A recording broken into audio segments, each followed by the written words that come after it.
Jai Hind student, good morning to all of you. This is Pooja Upadhyay from Shri Ram Public School. In the last lecture we have completed till the principle of insurance, right? Now today we are going to see the types of insurance contract.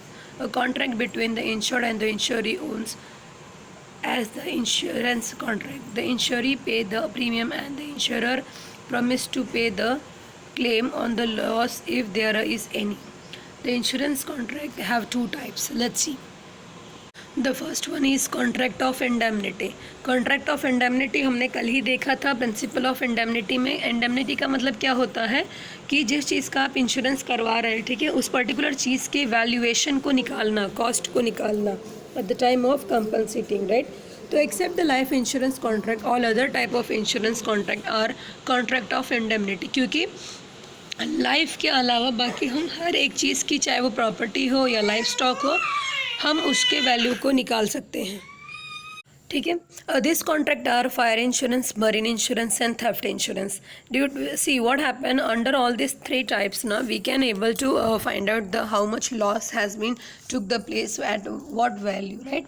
But in a life insurance we can't calculate in cost, right? That's why it is said that except the life insurance, other all the insurance are subject to indemnity. Under such contract, the insured pays the premium to insurance company and the insurance company take the responsibility of the compensating the insured if he get any loss on insured property. This contract are such where actual loss can be calculated. Important word ध्यान रखिएगा. Calculated and compensate can be taken from the insurance company. For example, a person get the house insured 1 lakh. After some time his house get damaged due to the fire and loss 50,000. The person will receive the 50,000 from the insurance company. Why? Because here the loss of the property only 50,000 value. That's why sometime what happen, if we took the premium of 1 lakh and the loss took the place of 1 lakh, so we will get the whole amount at that time, right? Because see, what is the main purpose behind that? They are covering your risking factor.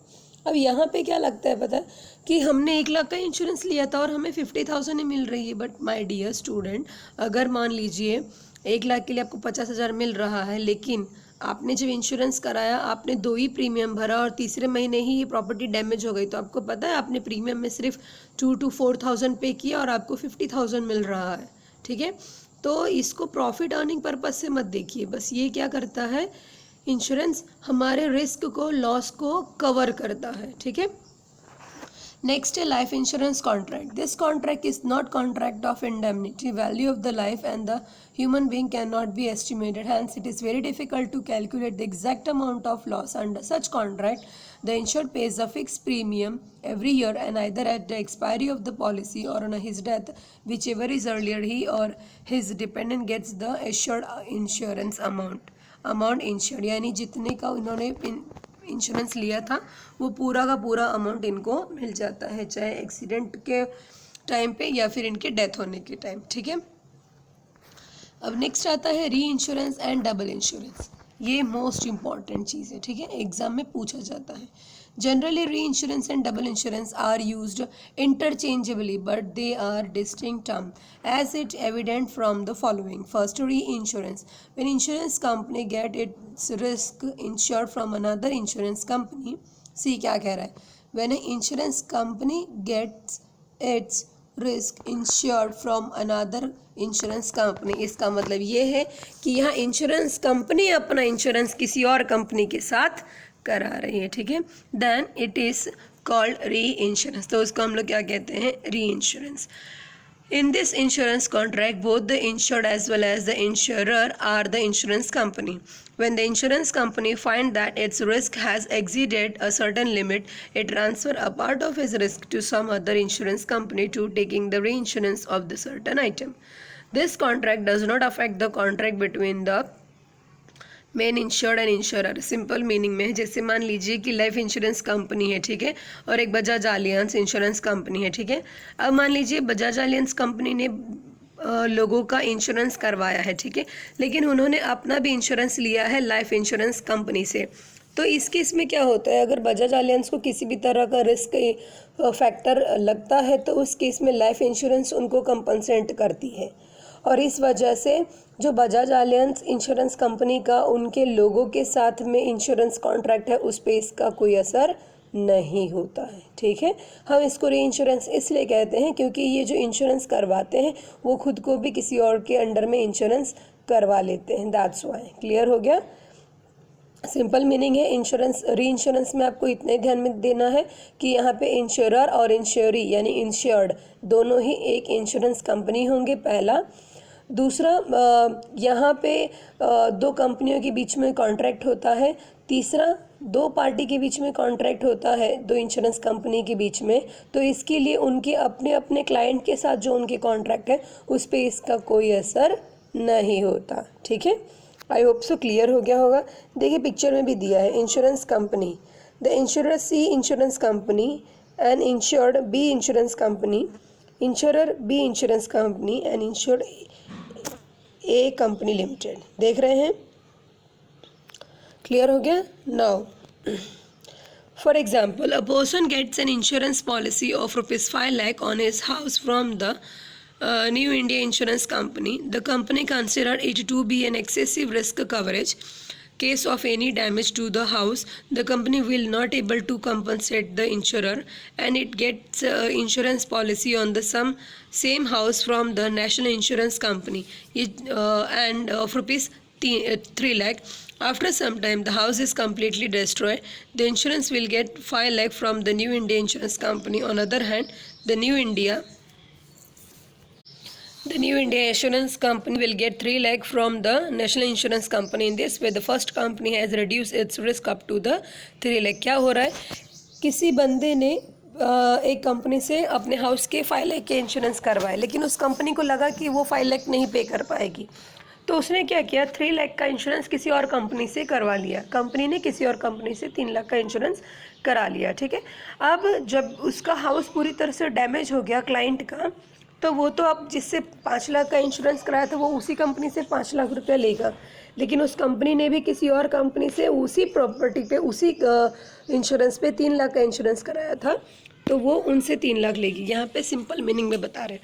जैसे mister A हो गए, ठीक है, mister A ने समझ लीजिए x insurance company से insurance कराया था 5 लाख का।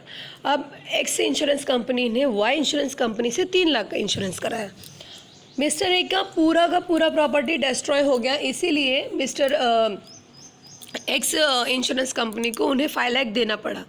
लेकिन 5 लाख इंश्योरेंस एक्स कंपनी के लिए बहुत भारी अमाउंट था, तो इसीलिए उन्होंने क्या किया था, सेम चीज़ के लिए एक वाई इंश्योरेंस कंपनी से भी इंश्योरेंस कराया था 3 लाख का। ठीक है, तो इस केस में क्या होगा, x insurance company mister A को 5 लाख देगी, लेकिन same time x insurance company को वाई इंश्योरेंस कंपनी से 3 लाख मिलेगा। ये इसको बोलते हैं री इंश्योरेंस। ठीक है, now moving to the next one, double insurance. Double insurance stand for insurance of the same property or person more than one time by the insurer himself. Double insurance has a different implication for a life insurance and the general insurance. Fire insurance, married, etc. For example, a person gets any number of the life insurance policies of any amount. He will get the predetermined amount in case of his death during the period of policy or on the date of maturity of the policy, whichever is earlier. It means that a person can take the benefit of the double insurance. On the other hand, even in case of the general insurance, an insurer can get the more than one insurance policy on the same property, but in the situation of damage, the loss suffered will be shared by all the policy. समझ में आ रहा है? यानी अगर life insurance में आपने more than one insurance कराया है तो वहाँ सबसे आपको क्लेम मिलेगा, लेकिन जनरल इंश्योरेंस में क्या होता है, अगर जनरल इंश्योरेंस में आपने 2-3 लोगों से सेम प्रॉपर्टी का इंश्योरेंस कराया है तो उस सिचुएशन में लॉस होने पे वो लॉस का क्लेम सब शेयर करके आपको पे करेंगे। ठीक है, on other hand, even in case of the general insurance, more than one insurance policy on the same property, but the situation of the damage loss suffered will be shared by all the policy taken by the compensation will be paid on all the policy collectively, which is will not exceed that actual amount of the loss suffered. For example, a person get his house insured from Mr. A and B insurance company 40,000, 60,000 respectively. If that person suffer the loss of 40,000 due to the damage of the house, he can either claim 20,000 each from both the company, or he can compensate his loss by claiming 40,000 from one company only. Later, on another hand, on the basis of the principle of contribution, both the company will divide the compensation paid according to the ratio of the insured amount to them. तो समझ में आया? यानी कि अगर एक ही property का ध्यान रखिएगा, प्रॉपर्टी का इंश्योरेंस आपने 2-3 कंपनी से कराया है, तो उस सिचुएशन में अगर कोई लॉस होता है ना, वो तीनों कंपनियां मिल करके जितने का लॉस हुआ है उतना आपस में शेयर करके आपको देंगी। यानी ये नहीं कहा जा सकता है कि प्रॉपर्टी डैमेज हो गई यानी उसमें 40 लाख का लॉस हुआ तो तीनों कंपनी 40-40-40 दे, ऐसा नहीं, बल्कि तीनों मिल करके 40 देंगी। ये होता है जनरल इंश्योरेंस में। ठीक है, आई होप सो क्लियर हो गया होगा। हम आज यहीं पे स्टॉप करते हैं। आपको डिफरेंस बिटवीन द री इंश्योरेंस एंड डबल इंश्योरेंस ये लर्न कर लीजिएगा, ये हम इवनिंग शेड्यूल में टेस्ट में पूछेंगे। ठीक है, सो आज यहीं पे स्टॉप करते हैं। Till that stay home, stay safe, जय हिंद, take care. Having the doubt so ask me in the evening schedule. And one more thing student, if you understand the lecture, please like, subscribe and comment on my YouTube channel. Thank you.